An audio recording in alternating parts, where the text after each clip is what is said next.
قال رب اشرح لي صدري ويسر لي أمري واحلل عقدة من لساني يفقهوا قولي سبحانك لا علم لنا إلا ما علمتنا إنك أنت العليم الحكيم. Bapak Ibu sekalian, pagi ini atau malam ini kita akan membahas lanjutan dari kemarin itu. Kita bahas tentang bagaimana adab-adab bersuhbah. Bersuhbah itu artinya bersahabat, ya, bersahabat dengan sesama kita orang Muslim. Jadi kemarin itu dibilang oleh Imam Al-Ghazali, ketika kita mempunyai saudara atau para sahabat kita, ya, maka hendaknya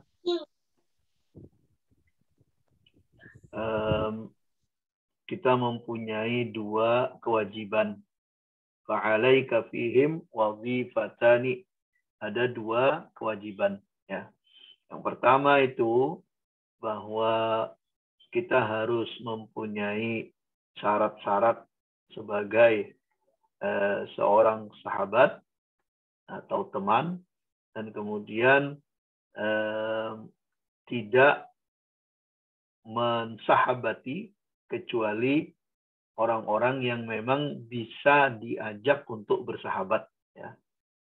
Fala tu'akhi illa man yasluhu lil ukhuwah.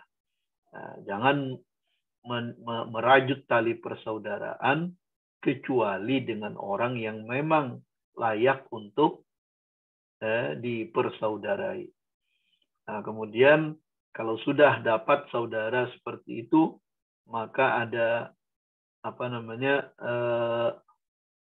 kalau kita ingin mencari sahabat seperti itu, maka ada 5 syarat kata Imam Ghazali. Yang pertama adalah orang yang mempunyai intelektual, mempunyai akal, bukan orang yang bodoh. Itu yang pertama. Kemudian yang kedua, orang yang mempunyai akhlak, ya, orang yang mempunyai akhlak, husnul khuluq. Nah, yang ketiga, orang yang mempunyai kesalihan, orang yang sifatnya saleh, ya. Jadi jangan bersahabat dengan orang yang pendosa, karena daya tariknya itu lebih besar daripada orang-orang yang saleh kalau orang-orang pendosa itu. Kemudian yang keempat, nah ini yang kita bahas pada malam hari ini, ar-rabi'atu al-hirsu. Yang keempat adalah orang yang jangan mengawani orang yang tamak dengan dunia, ya. Fala tashab harisan 'ala dunya. Maka jangan engkau sahabati orang yang haris. Haris itu orang yang sangat ingin, ya. Sangat ingin kepada dunia. Jadi kalau pakai sin, haris itu penjaga, ya. Kalau haris itu pakai shad, itu tamak, ingin sekali, ya. Ingin lebih daripada sekedar ingin. Jadi dengan usaha dia, keinginannya itu dengan usaha. Nah, jangan bersahabat dengan orang yang tamak terhadap dunia ini. Fasuhbatul harisi 'ala dunya summun qatilun. Maka bersahabat dengan orang yang tamak terhadap dunia ini, itu adalah racun yang membunuh. Racun yang membunuh, ya. Orientasinya itu, kehidupannya itu orientasi dunia saja. Kenikmatan dunia, kemegahan, kemewahan. Setiap kali ngobrol kita, yang diobrolin ya selalu itu. Selalu masalah-masalah dunia, masalah-masalah yang tidak berkesudahan. Tidak pernah habis kalau dibicarakan masalah dunia itu, ya. Kalau cerita, wah di sana ada sel, sini ada sel, sana ada sel, pekerjaan saya begini terus dan seterusnya, ya. Tapi tidak memperhatikan urusan akhirat, tidak memperhatikan urusan akhirat. Nah, orang yang seperti ini, kata Imam Ghazali, itu akan membuat kita menjadi orang yang terbunuh karena racun ketamakan terhadap dunia itu. Racun ketamakan terhadap dunia, ya. Orientasi hidupnya lebih cenderung kepada keduniaan, ya. Li'anna tiba'a majbulatun 'ala tashabbuhi wal iqtida. Karena tabiat orang itu adalah untuk menyerupai dan meniru. Tabiat kita itu, apalagi kalau kita punya kawan, akrab, dekat, maka kita akan tasyabbuh. Tasyabbuh itu meniru, menyerupai, wal iqtida itu meniru. Ya. Jadi tabiat manusia, makanya ada persaingan itu, ada kompetisi. Itu karena tasyabbuh wal iqtida ini. Jadi dua hal yang membuat orang menjadi berkompetisi itu, ya karena dalam tabiat manusia itu ada keinginan untuk menyerupai dan meniru. Ya, ada untuk menyerupai dan meniru. Ada lihat kawan bagus, dia punya bagus sesuatu, ditiru gitu kan. Cuman sayangnya peniruannya ini lebih banyak kepada peniruan yang tidak baik. Ya, penyerupaannya ini lebih banyak pada penyerupaan yang tidak baik. Balit tab'u yasriqu minat tab'i min haitsu la yatadri, ya. Bahkan kita tidak tahu kapan kita berubah ketika sudah mengikuti tabiat orang lain itu. Jadi tabiat kita berubah itu kadang-kadang kita nggak sadar. Kita nggak sadar menjadi sangat materialis. Kita nggak sadar menjadi sangat tamak terhadap dunia. Dulunya kita hidup sederhana, tapi setelah bergaul dengan kalangan yang mewah, suka bermewah-mewah, kita pun jadi suka bermewah-mewah gitu ya. Kita jadi ingin menampilkan sesuatu yang tujuannya kepada orang lain. Jadi salah satu ciri orang yang haris terhadap dunia itu adalah ketika mereka ingin menampilkan harta kekayaannya itu kepada orang lain. Itu salah satu ciri daripada orang yang al-hirsu 'ala dunya, orang yang tamak terhadap dunia itu, menampilkan kemewahan, keberhasilan duniawiyah dia kepada orang lain, ya. Itu salah satu cirinya. Jadi orang yang seperti ini, kata Imam Ghazali, jangan dikawani. Kalau ya berkawan sekedar tahu, ya, kena kenalan, ya nggak masalah. Tapi jangan sampai kita ikut larut di situ, ya. Famujalasatul harisi tazidu fi hirsik. Maka berkawan, ya, bermujalasah, duduk selalu bersama dengan orang yang al-haris ala dunia ini, itu akan menambah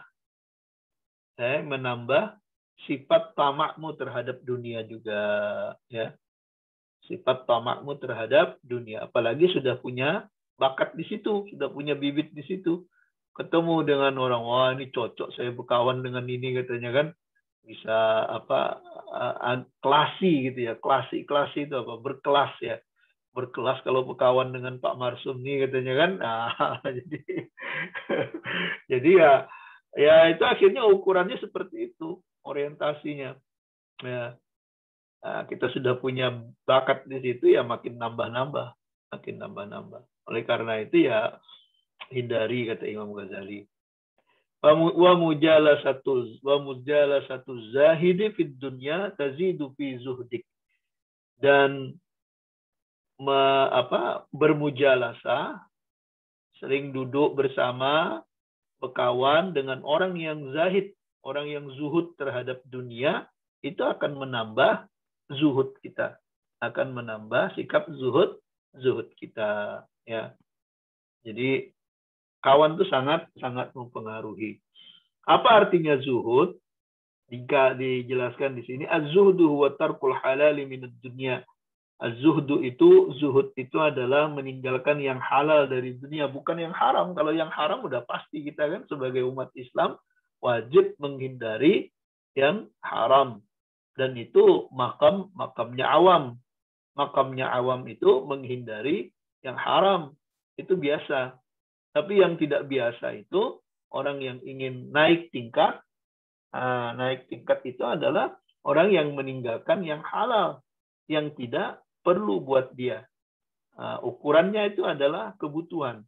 Kalau dia tidak butuh, dia tidak akan mengambil yang halal, walaupun itu halal. Tidak melakukan sesuatu itu. Jadi ukurannya adalah kebutuhan. Kalau keinginan ukurannya nggak habis-habisnya, itu yang al-hirsu ala dunya itu. Kalau keinginan yang menjadi ukuran kita, maka tidak akan pernah habis. Tidak akan pernah habis keinginan kita itu. Sekali diikutin, dia akan terus gitu. Itu sama kayak orang apa di kampung saya dulu tuh Pak Andri ada ini.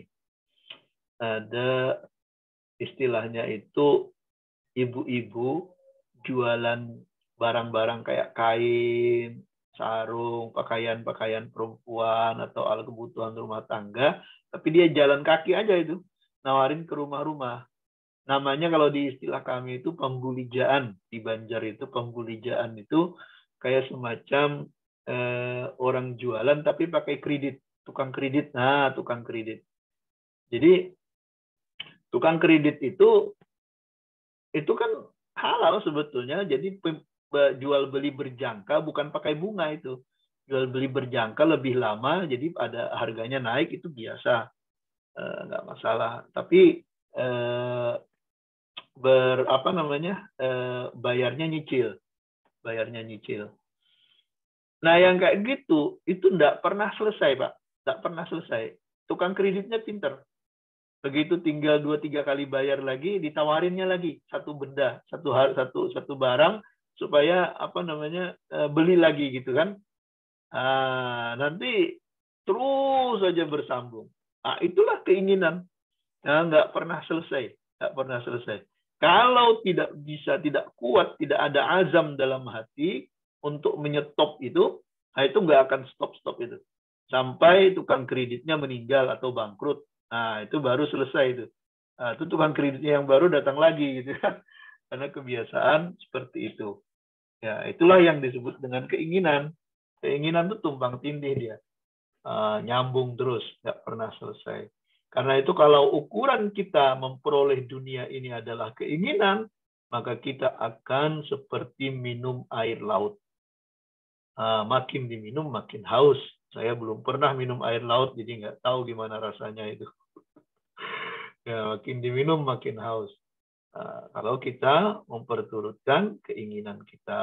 Dan inilah yang disebut dalam Al-Quran itu, afara'aita man ittakhadha ilahahu hawahu. Apakah engkau tak melihat, tak memperhatikan, kata Allah, terhadap orang yang mempertuhankan keinginannya. Yang mempertuhankan keinginannya. Inilah yang Haris ini. Ya. Dan kehidupan kita di alam modern seperti ini, di mana rayuan untuk memiliki dunia itu luar biasa, ya, datang ke rumah, tawaran iklan dan sebagainya, itu membuat kita kadang-kadang terjerumus, lupa kita akan kehidupan yang lebih fana, kehidupan akhirat, ya. Maka ciri seorang zahid itu adalah orang yang selalu ingat kehidupan yang lebih fana daripada kehidupan yang lebih bako, ya, yang lebih kekal di akhirat nanti. Yang kita ingat adalah kalau kita tamak terhadap dunia itu, yang kita terlupa bahwa kita hidup dalam dunia yang fana ini. Ya. Maka ketika ada terdengar sale di mall sana, mall sini ada sale, wah itu yang diikutin oleh ibu-ibu tuh kadang. Itu hati-hati bapak-bapak itu. Ya, jangan sampai itu yang menjadi ukuran. Kalau itu yang menjadi ukuran, nggak butuh pun barang itu, ada sale di sana, duit ada, kejar sana gitu kan.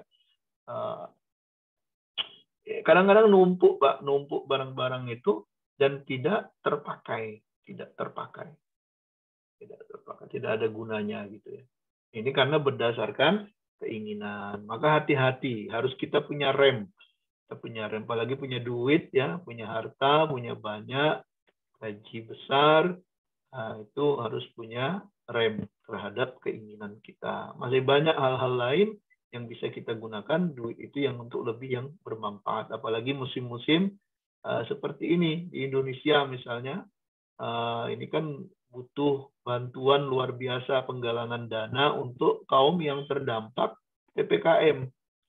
Ya, jadi bukan hanya COVID-nya, tapi dampak PPKM itu orang yang sehat pun bisa jadi sakit karena ekonominya nggak jalan. Ekonominya nggak jalan. Oleh karena itu, kita yang sudah mapan, ya kalau kita pegawai negeri kan gaji rutin masuk itu nggak pernah kurang gitu ya. Nggak pernah kurang. Kemudian tambah tunjangan-tunjangan, kadang-kadang ada kenaikan gaji. Ya masa-masa COVID pun gaji tetap naik gitu kan. Nah, ini sesuatu yang patut disyukuri, tapi juga harus kita sadar bahwa ada tanggung jawab kita di dalam harta kita itu. Ada hak orang lain dalam harta kita itu. Pada masa-masa COVID seperti ini ya rajin-rajin berbagi, rajin-rajin berbagi. Insya Allah itu akan bertambah terus hartanya. Jadi itu yang keempat. Jadi jangan bersahabat dengan orang yang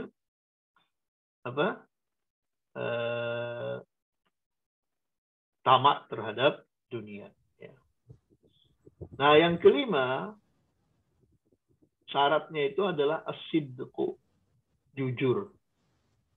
Benar, jujur. Ya. Fala tashab kazzaban. Jangan sekali-kali kau bersahabat dengan orang pendusta. Orang pendusta, pembohong. Kalau tahu itu pembohong, hindari. Jangan disahabati. Karena kita akan tertipu. Kita akan tertipu. Ya.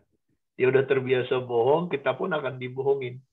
Fa'innaka minhu ala ghurur. Karena sesungguhnya engkau ketika berada dengannya itu, ketika bersama dengannya, yang kamu dapat cuman ghurur, kesia-siaan. Kesia-siaan. Karena orangnya pendusta, omongan tak bisa dipercaya gitu ya.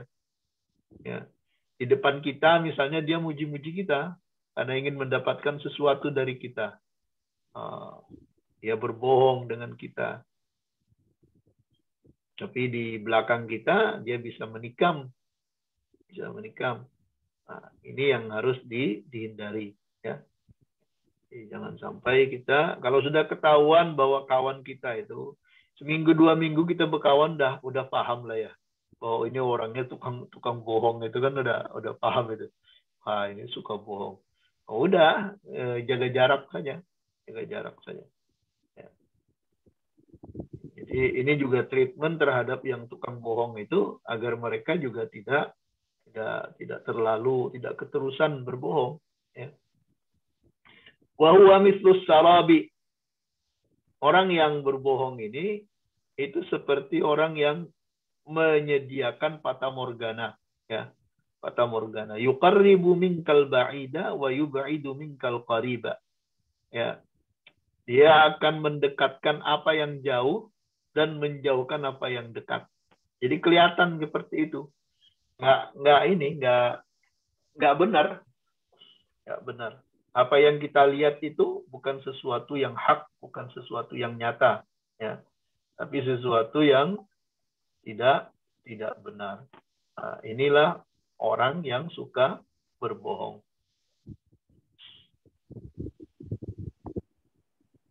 Jadi di antara kita tentu punya kawan yang seperti itu ya pasti ada gitu ya. Kalau saya juga punya, saya bisa mengidentifikasi kawan-kawan yang suka bohong, yang nggak bisa dipercaya itu omongannya itu. Bisa dipercaya. Yang kayak gitu-gitu ya jangan ditemenin. Ya jangan diakrapin lah. Kalau teman ya teman, tapi diakrapin juga jangan.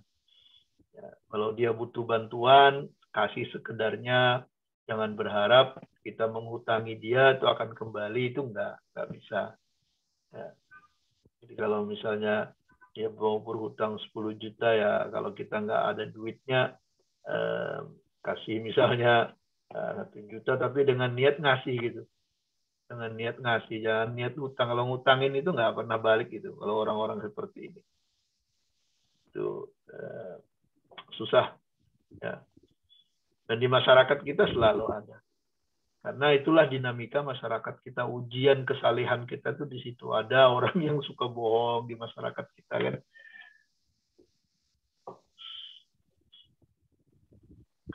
وَلَعَلَّكَ تَعْدَمُ اجْتِمَاعَ هَذِهِ الْخِصَالِ فِي سُكَّانِ الْمَدَارِسِ وَالْمَجَالِسِ وَالْمَسَاجِدِ. Mungkin, kata Imam Ghazali, kamu tidak akan bisa memperoleh keseluruhan syarat-syarat yang 5 ini. Nah, yang 5 tadi itu apa? Yang pertama, akal, ya. Yang kedua, husnul khuluq. Yang ketiga, apa yang ketiga?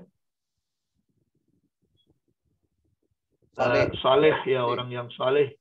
Yang keempat, tidak tamak terhadap dunia. Yang kelima, jujur.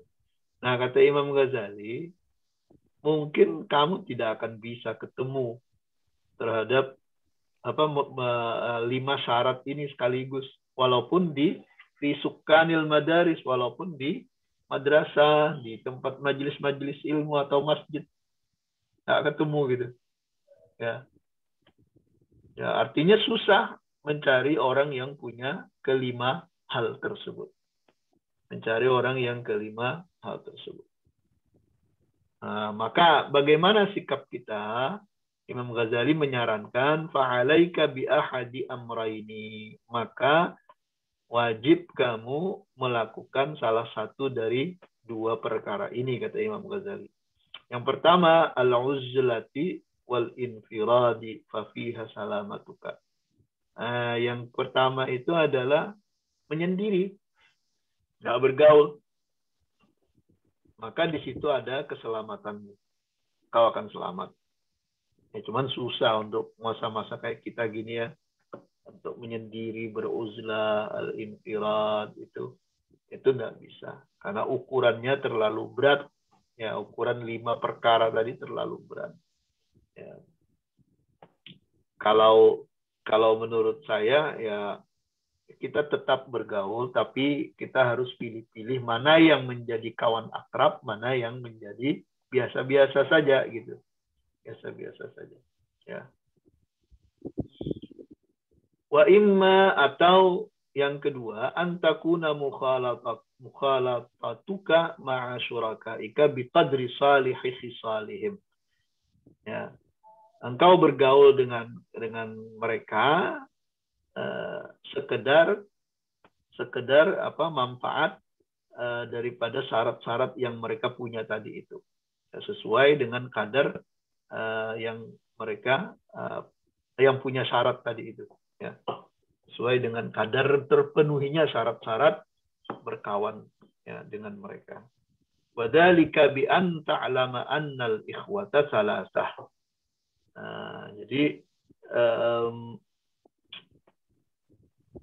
engkau harus tahu, kata Imam Ghazali, bahwa persaudaraan itu ada 3. Ada 3 tujuan persaudaraan itu. Yang pertama, akhun li akhiratika. Saudara untuk akhiratmu. Itu yang pertama. Fala tura'i fihi illa din. Dan engkau tidak akan perhatikan, tidak akan rawat, tidak akan utamakan di situ kecuali agama saja. Jadi ada saudara akhirat, ya, saudara akhirat. Ikhwah fillah itu adalah saudara akhirat. Kalau berkawan dengan dia, akhirat kita terjamin. Akhirat kita terjamin. Wa akhun li dunyaka, dan ada saudara untuk dunia. Fala tura'i fihi illal khuluqal hasan. Maka kata Imam Ghazali, jangan engkau perhatikan kecuali berakhlak yang baik terhadap saudara untuk dunia ini. Jadi tetap berakhlak kita. Artinya kita kawani, Tapi kita harus berakhlak, menjaga akhlak kita. Nah, jangan sampai tadi itu kita larut mengikuti kemauan-kemauan dunia sehingga akhlak-akhlak yang baik ditinggalkan, zuhud ditinggalkan, berkata benar ditinggalkan karena berkawan dengan orang-orang yang al-hirsu 'alad dunya tadi, haris 'alad dunya tadi. Nah, kita jangan sampai seperti itu. Maka ketika berkawan dengan orang yang memang kita kenal sebagai orang yang sangat berorientasi pada keduniaan, maka kita harus jaga akhlak mulia kita, ya, husnul khuluq kita harus kita jaga. Wa akhun litasta'nisa bihi fala tura'i fihi illa salamata min khubtihi wa syarrihi. Dan saudara hanya sekedar basa-basi saja, ya, basa-basi saja, misalnya ya kita ya sekedar kenal gitu, maka jangan kau jaga kecuali kejahatannya, ya. Jadi kalau misalnya ada kawan, ya kawan-kawan itu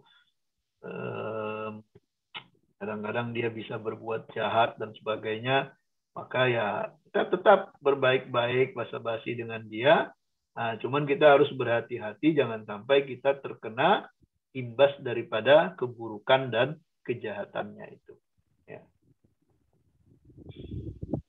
Jadi berat memang kita bergaul ya, apalagi di masa-masa sekarang, di masa-masa yang penuh dengan cobaan dunia ini. Ya mungkin sekarang karena kita di Indonesia utamanya karena banyak berada di rumah ya, lockdown, jadi sehingga tidak banyak bergaul seperti biasa gitu, nongkrong, ngobrol itu paling ya lewat telepon gitu kan. Jadi perhatian kita memang tidak lagi fokus pada sosialisasi. Ya, perhatian kita lebih pada menjaga diri, menjaga kesehatan gitu kan. Nah, satu sisi diuntungkan, tapi pada sisi lain kita juga kehilangan kesempatan untuk bersilaturahim. Ya, banyak kawan-kawan terlupakan gitu kan pada masa-masa sekarang. Ya, karena kita terlalu terfokus pada upaya-upaya penanganan COVID baik untuk diri sendiri maupun kalau kayak Pak Marsum misalnya ya untuk orang lain karena beliau petugas kesehatan ya. Alhamdulillah. Imam Ghazali melanjutkan wannasu salasah. Manusia itu terbagi pada 3 golongan. Yang pertama ahaduhum masaluhu masalul ghidha'i la yustaghna anhu. Yang pertama mereka seperti makanan yang kita tidak bisa lepas daripada itu. Nah, ini. Jadi ada kawan yang memang kadang-kadang kita selalu saja merindukan dia, nggak pernah kita bisa lepas itu. Ya. Wal akhar dan yang lain, yang kedua, masaluhu masalud dawa'i yuhtaju ilaihi fi waqtin duna waqtin. Itu seperti obat dibutuhkan ketika kita sakit. Seperti obat. Jadi tidak setiap saat fi waqtin duna waqtin. Ya, kadang-kadang saja dibutuhkan itu. Nah, ini ada yang seperti itu nilainya ya, nilai manusia dengan kita itu. Ada yang seperti itu. Yang pertama tadi yang selalu saja ada dengan kita, yang tak pernah bisa lepas. Yang kedua dibutuhkan kapan kita perlu. Ya. Wasalis masaluhu masalud da'i la yuhtaju ilaihi qattun. Yang ketiga adalah seperti penyakit. Kita nggak butuh sama sekali. Nggak butuh sama sekali. Walakinnal abda qad yubtala bih. Akan tetapi kadang-kadang kita diuji dengan munculnya penyakit tadi. Nah, dengan munculnya orang yang sebetulnya kita nggak butuhkan. Tapi datang dia. Datang. Wa huwa alladzi la unsa fihi wa la naf'a ma'ahu. Itu adalah orang yang yang tidak perlu kita berbasa-basi, berbaik-baik dengannya, dan tidak ada manfaat bersamanya. Fatajibu mudaratuhu ilal khalasi minhu. Maka kita harus berusaha untuk menghindarinya, ya, untuk menghindarinya. Penyakit itu dihindari, jangan ditantang. Ditantang kayak COVID gini kan, dihindari penyakit itu, jangan ditantang. Nah, cuma wa fi musyahadatihi faidatun 'azimah in wuffiqta laha. Tapi kadang-kadang menghadapi penyakit seperti ini, ya, menghadapi orang-orang yang jadi penyakit seperti itu ada faidah yang besar, ya. Kalau kita dikasih taufik oleh Allah Subhanahu wa taala. Kalau kita memang dikasih petunjuk untuk menghadapinya. Wa huwa an tusyahida min khaba'isihi wa ahwalihi ma tastaqbihu wa tajtanibuhu. Nah, itu engkau bisa belajar daripada kesalahan, kejahatannya, hal ihwalnya, ya, sehingga engkau bisa menghindari keburukan-keburukannya itu. Nah, ini jadi penyakit itu bukan sesuatu yang tidak mungkin tidak datang pada kita, ya, tapi dia kadang-kadang datang walaupun kita tidak inginkan. Tapi dengan adanya itu, kita bisa belajar bagaimana caranya kemudian mengobati dan menghindari dari penyakit tersebut. Ya. Nah, begitu juga dengan kawan yang buruk tadi itu, bukan kita di dunia ini nggak pernah bisa selamat daripada adanya orang seperti itu. Pasti ada. Nah, tapi ketika kita ketemu dengan itu, ketika kita harus berinteraksi dengan itu, maka yang pertama kita harus bisa menyelamatkan diri dari pengaruh jahatnya. Jangan sampai ikut-ikutan jahat. Ya. Kata orang Malaysia, terbabit-babit. Nah, itu terbabit itu ya terlibat gitu ya, terdampak oleh tindakan-tindakan jahatnya. Nah, kadang-kadang orang-orang seperti ini tak segan-segan memfitnah kita. Ya, tak segan-segan memfitnah kita. Nah, jadi kita harus bisa belajar.